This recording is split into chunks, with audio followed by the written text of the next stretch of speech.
Good morning. Hello बच्चों, कैसा चल रहा है आपका? Okay, good morning everybody. फिर से तो बघा, लास्ट लेक्चर पर्यंत आपण कोणता पॉइंट कंप्लीट केला होता? Introduction of D block. कारण चॅप्टर्स आपण कोणता चालू केलाय? To be continue the chapter D and F block. आणि लास्ट लेक्चरला आपण कंप्लीट केलेलं आहे. काय कंप्लीट केले बोला? Introduction of D block elements. D block एलिमेंट्सचं इंट्रोडक्शन आपण लास्ट लेक्चर मध्ये कंप्लीट केलंय. तर आजच्या लेक्चरला काय पाहायचं आपल्याला? Position of D block. काय पाहायचं आपल्याला? Position of D block in periodic table. He periodic tables मध्ये आपल्याला पोझिशन पाहायची कोणाची? डी ब्लॉक एलिमेंटची. या तो काय म्हणू शकतो आपण त्याला? Transition element. आता बघा, पिरियोडिक टेबलचं स्केच मी तुमच्या समोर काढलेलं आहे, बरोबर. आता आपल्याला माहिती ग्रुप 1 and 2 जर असेल, बघा ग्रुप 1 and 2 असेल, इथे असणार आहे एस ब्लॉक. कोणता ब्लॉक आहे? S block. त्याच्यानंतर इथे जर आपण घेतलं ग्रुप नंबर 3 2 कुठपर्यंत? ग्रुप नंबर 12 पर्यंत असेल तर आपल्याला इथे आपला जो ब्लॉक असणार आहे तो ब्लॉक मिळेल. कोणता? D block element. कोणता आहे? D block. म्हणजे इथे जर घेतलं तर काय असणार आहे? डी ब्लॉक एलिमेंट्स असतील. डी ब्लॉक एलिमेंट्स तर कुठे असणार आहे? In the periodic table group number बोला काय? 3 to कुठपर्यंत असणार आहे? 12. ग्रुप नंबर 3 पासून 12 पर्यंतचे जे एलिमेंट्स असणार आहेत पिरियोडिक टेबल्स मध्ये ते कोणते असणार आहेत? D block element. किंवा आपण डी ब्लॉकला और काय म्हणतोय बोला? Transition element. कोणते एलिमेंट असणार आहे? Transition element. कोणते एलिमेंट्स आहेत? Transition element. ओके, आता आपल्याला माहिती आहे 13 to जर आपण 18 पर्यंत केला मॉडर्न पिरियोडिक टेबल नुसार बाय द आययुबी सिस्टम, इथे कोणता असणार आहे? P block. कोणता असणार आहे? P block. आणि इथे दोन सिरीज असणार आहेत bottom of the periodic table. इथे असणार आहे कोणता? M block elements. कोणता असणार आहे? M block. आपले 4 ब्लॉक झाले का?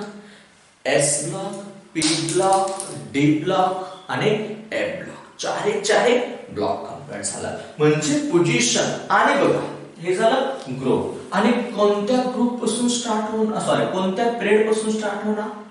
4 पिरियड. कुठे आहे? 1 2 3 4 पिरियडला इथे स्टार्ट होणार. आता पाहूयात आपण इथे सगळ्यात. आता इथे तुमच्याकडे असणार आहे फर्स्ट सिरीज. फर्स्ट 3D, त्याला फर्स्ट सिरीज किंवा आपण त्याला म्हणणार आहे 3D. इथे असणार आहे सेकंड 4D. इथे असणार आहे 5D आणि इथे कोणते असणार आहे? 6D. किती सिरीज आहेत डी ब्लॉक मध्ये? 4 सिरीज. असणार आहे 4 सिरीज. या तो आपण काय म्हणू शकतो? रो पण म्हणू शकतो. किती रो आहेत? 4 सिरीज. एक असणार आहे 3D सिरीज, दुसरी असणार आहे 4D सिरीज, त्यानंतर असेल 5D आणि त्याच्यानंतर असणार आहे 6D सिरीज. लक्षामध्ये. आता इथे बघा 3D जर असेल तर स्टार्ट होणार स्कँडियम. एटॉमिक नंबर असणार 21. Scandium to zinc. Scandium to zinc atomic number आहे 30. म्हणजे एव्हरी सिरीज मध्ये बघा काय म्हणतोय आपण? Every series contains how many element? 10 elements. कितने एलिमेंट्स आहेत? प्रत्येक सिरीज मध्ये 10 एलिमेंट्स असणार आहेत. मग 3D असू द्या, 4D असू द्या, 5D असू द्या किंवा 6D असू द्या. ओके, आता स्कँडियम टू काय असणार आहे? झिंक पर्यंत. इथे एटाडियम 39 तो काय असणार आहे कॅडमियम. कॅडमियम किती असतो 48. कॅडमियम कुठपर्यंत आहे 48. त्याच्यानंतर असणार आहे लॅन्थनम. कोणता असणार आहे लॅन्थनम 57. टू आपल्याला लास्ट वाला एलिमेंट्स असणार आहे कोणता मर्क्युरी. कोणता असणार आहे मर्क्युरी. आणि इथे असणार आहे मर्क्युरीचा ॲटॉमिक नंबर आहे 80. Nc आणि किती 80. आता तुम्ही म्हणा 57 तर 80 तर नाही. इथे तुम्हाला कोणते 57 पासून पुढे 58 पासून तर कुठपर्यंत 71 पर्यंत कोणती येणार आहे लॅन्थेनाइड्स येणार आहे. त्यामुळे इथे लक्षात ठेवा. इथे असणार आहे ऍक्टिनाइड. ऍक्टिनाइड किती असतो बोला ऍक्टिनाइडचा 89 किती आहे ऍक्टिनाइड इज द 89 टू आपल्याला पाहायचं आहे 1112 पर्यंत. बा 89 टू कोणता असणार आहे CN. इथे असणार आहे 1112. आता परत इथे मध्ये कोण असणार आहे कोणती सिरीज ऍक्टिनाइड सिरीज असणार आहे. म्हणजेच आपण पोझिशन जर बघितली कोणाची D block in the periodic table तर या पद्धतीने आपल्याला पोझिशन सांगावं लागेल. कोणाची डी ब्लॉक किती सिरीज आहे 3D 4D 5D 6D. Okay म्हणजे सेल नंबर 4 5 6 7 पर्यंत असणार आहे आणि हे 11 त्याच्यामध्ये प्रेझेंट असणार आहे. आणि ग्रुप नंबर 3 to 12 त्यालाच कोणते एलिमेंट म्हणतो आपण ट्रान्झिशन एलिमेंट. लक्षात आले position of a D block in the periodic tables. Periodic tables मध्ये पोझिशन कोणती असणार आहे लक्षात आलंय. ओके इथपर्यंत लक्षात आलं असेल तर स्क्रीनशॉट मारा. ओके लगा दो स्क्रीनशॉट लगा लिया. ओके आता नेक्स्ट पॉइंट पाहायचा आपल्याला कोणता इलेक्ट्रॉनिक कॉन्फिगरेशन. याच्या अगोदरचा पॉइंट कोणता पहिला position of a D block in the modern periodic tables पाहिला आपण. आता आपल्याला नेक्स्ट पॉइंट कंटिन्यूस करायचा आहे electronic configuration of D block elements आणि हा IMP असणार आहे. एक्झामच्या दृष्टीने महत्वाचा आहे. याच्यावरती बऱ्याचदा प्रश्न विचारला गेलेला आहे. येथे लक्षामध्ये ओके काय electronic configuration in the transition element और काय म्हणतो आपण D block elements the last differentiating electron is accommodated on penantimlet d orbital or काय म्हणतो आपण d subset. म्हणजे काय असणार आहे प्रत्येक वेळेस इलेक्ट्रॉनिक कॉन्फिगरेशन मध्ये शेवटचा इलेक्ट्रॉन्स हा कोणत्या ऑर्बिटल्स मध्ये असणार आहे d ऑर्बिटल्स मध्ये. कोणत्या ऑर्बिटल्स मध्ये d ऑर्बिटल्स. म्हणजे काय म्हणतो आपण that is d orbitals are successively filled. म्हणजेच d ब्लॉक एलिमेंट्स मधलं d ऑर्बिटल फिल होत चालणार. कोणतं orbital d orbital is successively filled म्हणजे भरत जाणार आहे. काय होणार आहे d orbital is successively filled. कोणत्या कहाणीमध्ये electronic configuration of a D block elements. काय म्हणतो आपण electronic configuration of a D block elements. आता पुढे आणखी काय म्हणतो आपण जनरल इलेक्ट्रॉनिक कॉन्फिगरेशन. बघा आता इथे काय म्हणतो आपण general electronic configuration of transition element. काय म्हणतात general electronic configuration of transition element जर घेतलं तर काय आहे n-1 into d. आता n चा अर्थ काय n is equal to shell number. Shell number n चा अर्थ काय असणार आहे सेल नंबर. मग सेल नंबर मधून काय n-1 जसं 4 आता इथे d तर इथे काय असणार आहे 3D सिरीज तयार होणार. कोणती सिरीज तयार होणार n-4 काय आहे सेल नंबर. सेल मधून 1 वजा करा तर कोणती सिरीज येणार आहे कोणतं ऑर्बिटल येणार तुम्हाला 3D किंवा 3D सिरीज तयार. ओके, आता समजा इथे तुमच्याकडे काय असणार आहे 5 minus 1 into D is equal to काय असणार आहे 4D सिरीज. कोणती येणार 4D सिरीज येणार. बघा आता पाठीमागे मग आता डी ऑर्बिटल्स मध्ये किती इलेक्ट्रॉन्स 1 ते 10. एक पण असू शकतो, दोन पण असू शकतात. एलिमेंट्स वरती डिपेंड्स असणार आहे कोणता एलिमेंट्स आहे, पण इलेक्ट्रॉन कुठून 1 ते 10. कारण बऱ्याचदा याच्यावरती क्वेश्चन विचारलेला आहे. राईट, सीईटी ला बऱ्याच वेळा आलेला आहे. Which is the correct general formula of and D block element. तर काय असणार आहे n-1 into d 1 to 10 आणि ns मध्ये 0 1 or 2. कधी कधी 1 to 2 पण असू शकतं, पण काही असे एलिमेंट्स आहेत की त्याच्यामध्ये किती इलेक्ट्रॉन्स असतात s ऑर्बिटलला 0 पण इलेक्ट्रॉन्स असतात. काहींमध्ये 1 इलेक्ट्रॉन्स असेल, काहींमध्ये 2. पुढे आपण सगळं इलेक्ट्रॉनिक कॉन्फिगरेशन पाहणार आहोत, त्यामध्ये आपल्याला लक्षात येईल. येते लक्षामध्ये म्हणजे लक्षात आलं असेल जनरल इलेक्ट्रॉनिक कॉन्फिगरेशन. इसको थोड़ा मार्क कर दो, इसी को थोड़ा सा मार्क कर दो. समजला जनरल. आता काय there are the 4 complete row. ती डी ब्लॉकला काय असणार आहे, डी ब्लॉक जर घेतलं तर त्याच्यामध्ये काय असणार आहे 4 रोज असणार आहे. काय म्हणतो आपण 4 रो किंवा आपण त्याला काय म्हणणार series. There are the 4 complete row called series. रोलाच आपण मग तुमच्याकडे 4 3 6 7 असे किती रो आहे 4 असणार आहेत. मग त्याच्यामध्ये 3D 4D 5D 6D.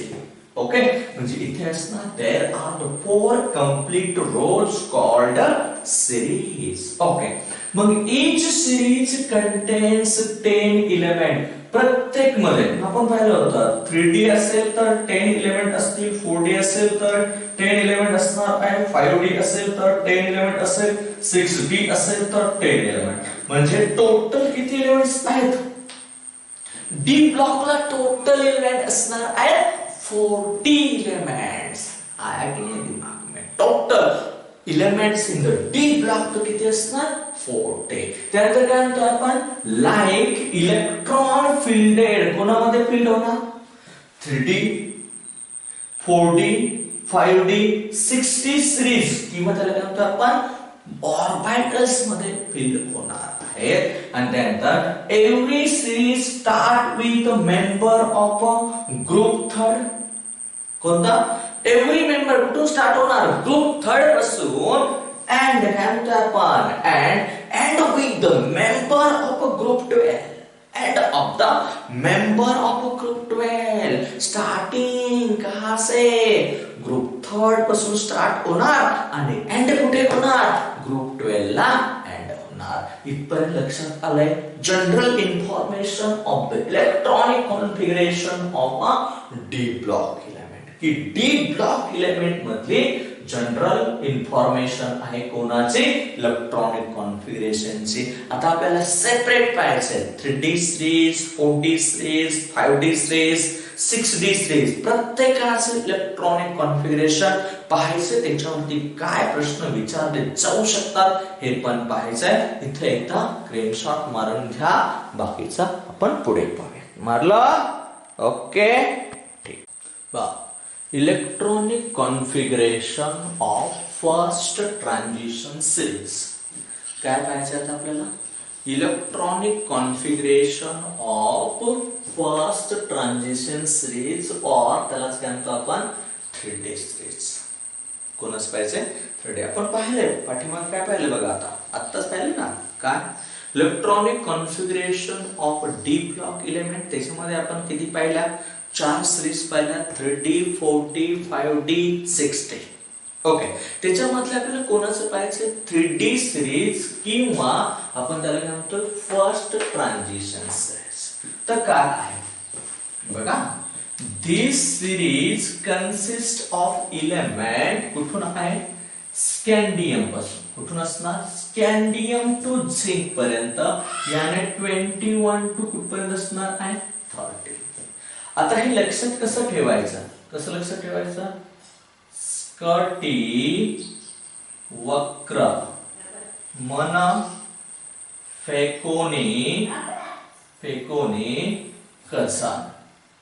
Okay, आता ही एक सुपोजिट लाईन आहे, ही लक्षात ठेवायची. स्क आलं की लक्षात ठेवायचं स्कॅन्डियम.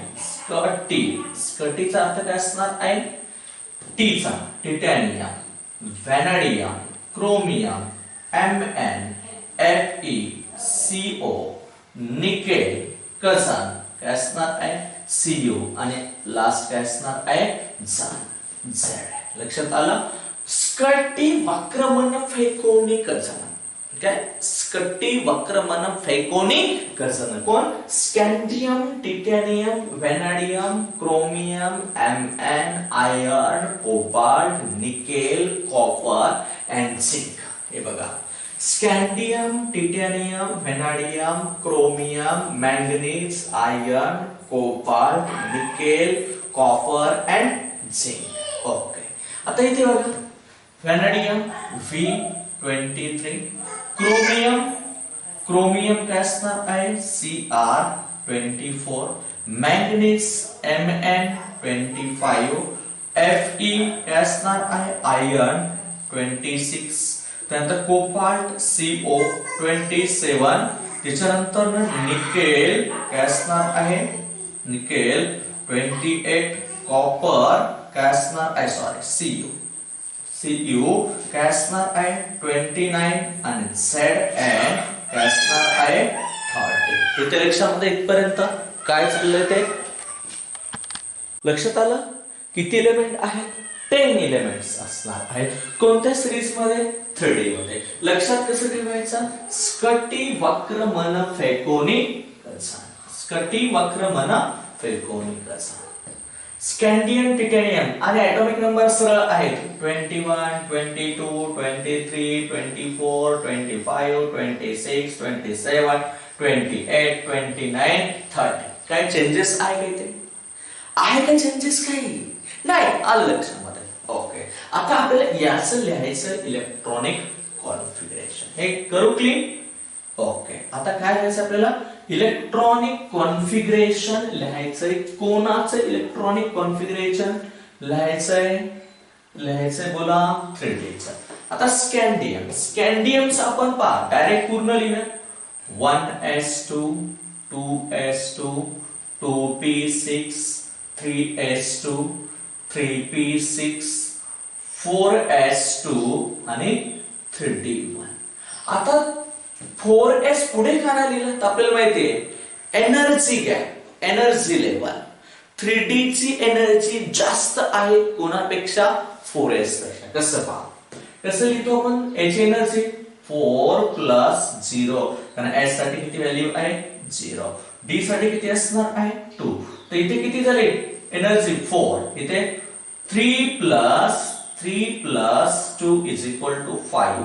तर D ची एनर्जी जास्त आहे कोणापेक्षा? 4s पेक्षा. म्हणून आपण काय लिहिलं? 4s पहिले, 3D नंतर. आलं लक्षामध्ये?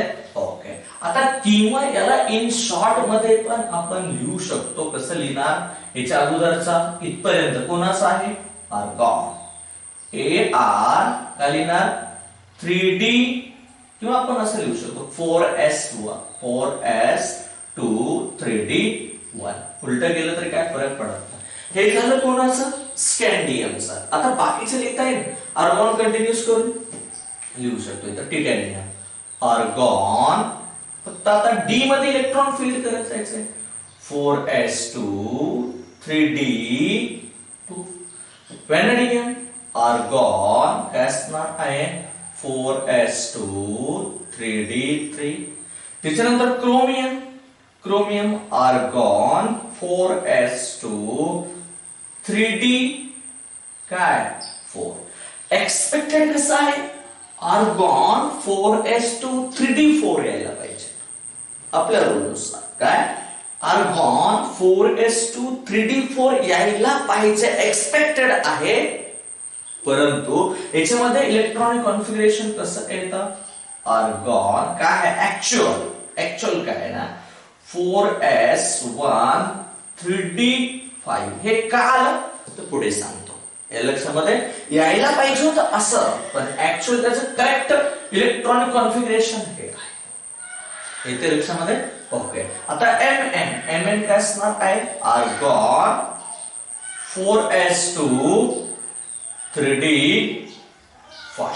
कोणाचं Mn iron Ar 4s2 3d6. Cobalt Ar बोला 4s2 3d7. Nickel argon 4s2 3d8. त्यानंतर कॉपर Ar 4s2 3d9. हे पण इथे एक्सपेक्टेड काय पाहिजे? 3d9. पण ऍक्च्युअली येतं काय बघा? Argon 4s1 3d10. 4s1 3d10 and same Ar 4s2 3d10. आता या दोघांचं करेक्ट एक्झाम्पल विचारलं तर हे करेक्ट आहे. एक्सपेक्टेड विचारलं तर हे पण करेक्ट आहे. एक्सपेक्टेड विचारलं तर. आणि ऍक्च्युअल काय तर 4s1 3d5 4s1 3d10. कोण आहे? कॉपर आणि क्रोमियम वेगवेगळे आहेत हे थोडंसं आपल्याला लक्षात ठेवायचं. कॉपर आणि कोण? क्रोमियम वेगवेगळे आहेत. का आहे ते आपल्याला पुढे पाहायचंय. त्याच्यासाठी एवढा स्क्रीनशॉट मारून घ्या किंवा हे राईट करून घ्या. सिंपल आहे. लक्षात आलंय? ओके. पहा काय द कॉन्फिगरेशन ऑफ क्रोमियम. कोणाचं? The configuration of chromium and copper are different than expected. काय आहे? Different than expected. एक्सपेक्टेड पेक्षा डिफरंट आलं. एक्सपेक्टेड काय होतं? 4s2 क्रोमियमचं 3d4 आणि कॉपरचं काय होतं? 4s2 3d9. एक्सपेक्टेड हे कॉन्फिगरेशन आहे. पण काय म्हणतोय आपण? The configuration of chromium and coppers are different than expected. Expected पेक्षा कसं आहे? डिफरंट आहे. The actual configurations are explain on the basis of stability. की जे ऍक्च्युअल कॉन्फिगरेशन येणार आहे कोणाचं? क्रोमियम आणि कॉपरचं is depends on the stability. Stability कोणतं कॉन्फिगरेशन स्टेबल आहे त्याच्यावरती डिपेंड. कारण आपण सुद्धा स्टॅबिलिटी चेक करत असतो. स्टॅबिलिटी मग stability concept of half filled and completely filled n-1 d orbital. की n-1 d ऑर्बिटल एक तर हाफ फिल्ड स्टॅबिलिटी क्रिएट करेल किंवा कम्प्लिटली फिल्ड. म्हणजे इथे हाफ फिल्ड स्टॅबिलिटी करायचं असेल तर पास. म्हणजेच कसं? क्रोमियम असेल हाफ फिल्ड स्टॅबिलिटी काय सांगते? हाफ फिल्ड स्टॅबिलिटी बघा इथे कोण आहे? 3d 1 2 3 4 5. आता इथे काय 1 2 3 4 5 आणि 6 म्हणजे काय? 3d5 4s1. पहा 3d5 4s1 is more stable than कोणापेक्षा 4s2 3d4 पेक्षा. म्हणून इथे chromium half filled stability create करणार. म्हणून एक्सपेक्टेड पेक्षा ऍक्च्युअल कोण येणार? कोणतं करेक्ट? 3d5 4s1. सिमिलरली कोण? Copper Cu. कॉपर फुल फिल्ड स्टॅबिलिटी इथे कसं असणार आहे? हाफ फिल्ड आणि इथे काय असणार आहे? 1 2 3 4 1 2 3 4 5 6 7 8 9 10. याने इथे 3d10 4s1. इथे काय म्हणतोय आपण? 3d10 4s1 is more stable than कोणापेक्षा? 3d9 4s2 पेक्षा. म्हणून कॉपरची स्टॅबिलिटी काय इथे कशी असणार आहे? फुलफिल्ड. काय असणार आहे? किंवा आपण त्याला काय म्हणतोय?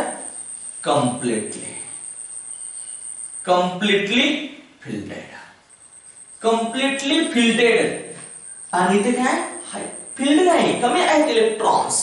म्हणजे स्टॅबिलिटी जर घेतली तर आपण काय सांगू शकतो की एक कॉपर आणि क्रोमियम हे वेगळं का दाखवतोय. तर this concept is explain on the basis of the stability, की त्याची स्टॅबिलिटी कशी आहे. म्हणून 4s1 3d5 is more stable than 4s2 3d4 पेक्षा. म्हणून एक्सपेक्टेड पेक्षा कोणता आपण प्रेफर देतोय, ऍक्च्युअल इलेक्ट्रॉनिक कॉन्फिगरेशन. एक्झाम्पल कोणतं लिहायचं, ऍक्च्युअल. लक्षात आलं. Electronic configuration of a 3D transition series किंवा फर्स्ट ट्रान्झिशन सिरीज. लक्षात आलं. बाकीचे इलेक्ट्रॉनिक कॉन्फिगरेशन आपण नेक्स्ट लेक्चरला पाहूया. Okay, bye bye.